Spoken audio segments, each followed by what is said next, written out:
Yo, we got another video, and as you can see by the title, Hood Poet finally came out. Oh my god. And this is like my first reaction to it, or kind of the first reaction. I listened to that basically twice already. I listened to it like last night, and then I listened to it again this morning. Just cause there'll be a lot of times where an album comes out, and then the night it comes out, I'm not really liking it, and then I listen to it the next day, and I like it way more. For example, Her Loss, 21 Savage and Drake. When I first listened to that album, I thought it was horrible. Like, only liked like 2 songs off that entire project. But now going back to it, Her Loss is one of my favorite albums for 2022, and one of my favorite like trap albums ever. But yeah, focus on Hood Poet, because I had a lot of thoughts going into this album. I have a lot of thoughts leaving this album. Obviously, not obviously. If you haven't watched the channel before, Polo G, Lil Uzi, my 2 favorite artists, and they kind of just been going back and forth for the last 2 years. Because after Hall of Fame 2.0 dropped, late 2021, I basically gave my favorite rapper title to Polo G. Because when it first came out, I thought Hall of Fame 2.0 was better than my used to be favorite album, or at the time used to be favorite album, Eternal Take. But now I think Eternal Take's like slightly better. But either way, Hall of Fame 2.0 is a great project. Then they just both decided to not drop until Uzi dropped Red and White, and then he dropped Pink Tape. So I was like, okay, I guess Lil Uzi's my favorite rapper again.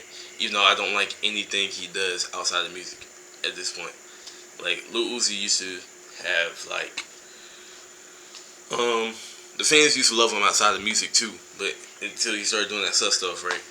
Like, I don't know. And Polo G took about almost 3 years to drop. It was like 2 years and 9 months. Obviously, his album was supposed to drop last September, but he had family issues and stuff like that. But still, now to actually get into the track list and stuff. There's only one song on this album that I like truly didn't like, and that's the song 42 Doug, bro. 42 Doug just ruined it. And Polo G's auto-tune on the song is weird. For some reason, on this album, Polo G felt the need to switch it up in a different way. He used auto-tune on a decent amount of songs on this project. And I don't know if I like Polo G for auto-tune, bro. Like, me personally, like, no homo, Polo G has a good voice. Like, I don't think he needs auto-tune. We've seen that in his past albums.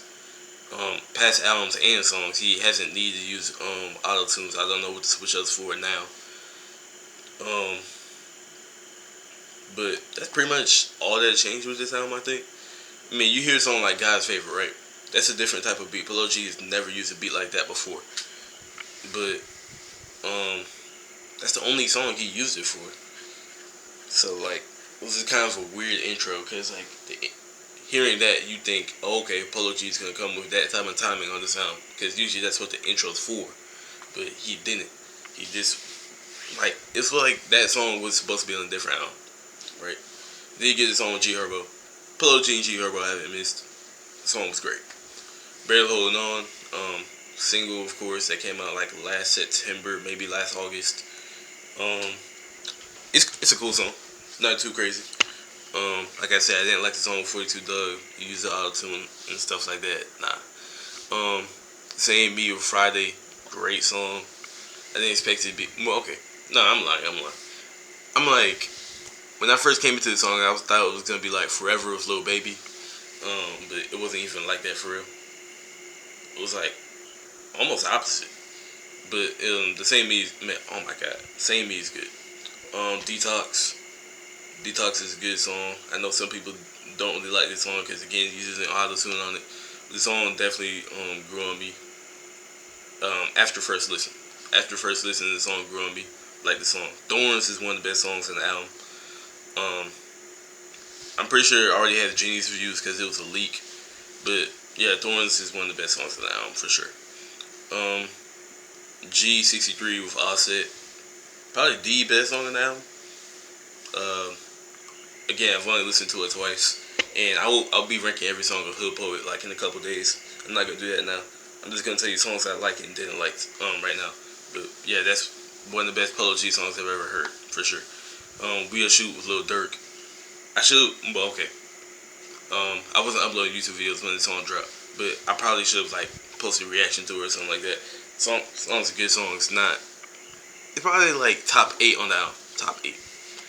Rainfall with Kid Laroi. I did not expect this song to be good, but once I re-listened to it, I actually like this song a good amount. Distraction, also one of the best songs on the album, even though it was a single that came out in like 2021. It was also like in a great spot at the album because like after hearing Rainfall, I'm like, I need another song that's like guaranteed hit, and that's not like super emotional or something like that. So got Distraction. No Turn Back with Honcho. This is my first time hearing Honcho, just cause like he does that little R&B stuff, like the Friday stuff, where he's like using his voice and like basically he has a lot of auto on his voice. He raps about the trenches and stuff. So I didn't feel the need to listen to him, but this song was actually pretty good. Angels in the Sky. When Angels in the Sky first dropped, I actually did not listen to it just because I got tired of Polo G dropping singles. But Angels in the Sky is actually a pretty good song. It's not too crazy though. Dark Side, pretty good song. I gotta re-listen to it. Bad Kids with Glorilla's actually like, it's actually one of the most thought over songs in this album, surprisingly. But again, it's not too crazy. It's talking about like ghetto ratchet relationship, right, on the song. But they are going back and forth, which is impressive, I guess. Survival of the Fittest with Future. At first, when I seen Future was gonna be on the album, I thought it was just gonna be No Time Wasted, but it's actually a whole different song. And I just want to say right now, even though this song is not bad, I don't think Polo G and Future should make any more songs after this, bro. This song wasn't like crazy. I just don't think they're in the right. They don't mix well. They don't mix well. They have like no chemistry. Song feels forced. But Survival of the Fittest is not a bad song. It's just like you got Polo G actually saying like good lyrics, taking time into his lyrics, and you just got Future being Future. So it's like it's just, oh my god, it's just whatever song. Father's Day is a great song. Obviously, Polo G is talking about his father, and then he's talking about his own fatherhood because he has a son and stuff like that.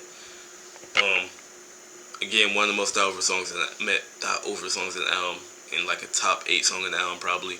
From the Heart, great song. Reminds me of Bloody Canvas off Hall of Fame. Not as much storytelling, but he is kind of telling a story with the song. I think Hood Po was pretty good.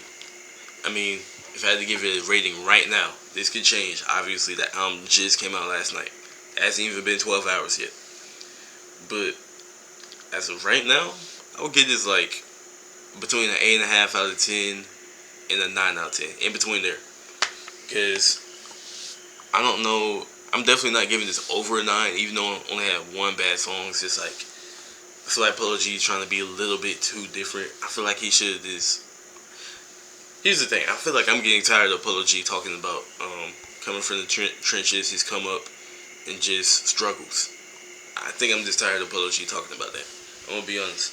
I feel like Polo G tried to appease to his older fans as well with his album.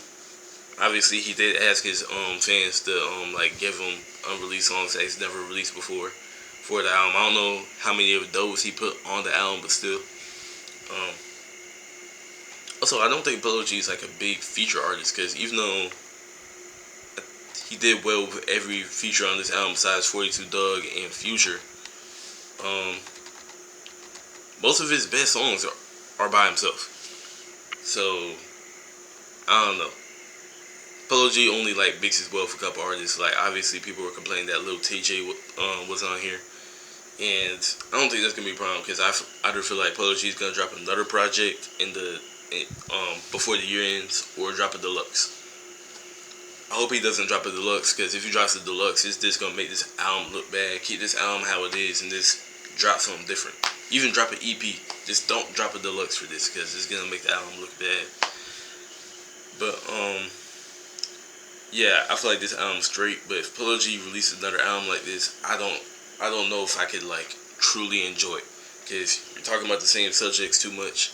And I'm thinking in my head, there's no coincidence that Polo G and Lil Baby were quote unquote at the peak of their powers at the same time. Like, they talk about the same subjects. Like, they have that motivational music. They talk about the struggles and stuff like that, where they came from. Like, there's no coincidence that both of them were popping in 2020, and there's no coincidence that people got bored of their sounds by 2024. I get getting bored of the sound. Saying that he sounds the same is two different things, though. He does not sound the same. Like, you can hear the sound and be like, he does not sound the same. He's talking about the same stuff, which can be annoying, but he does not sound the same as he did on Hall of Fame 2.0.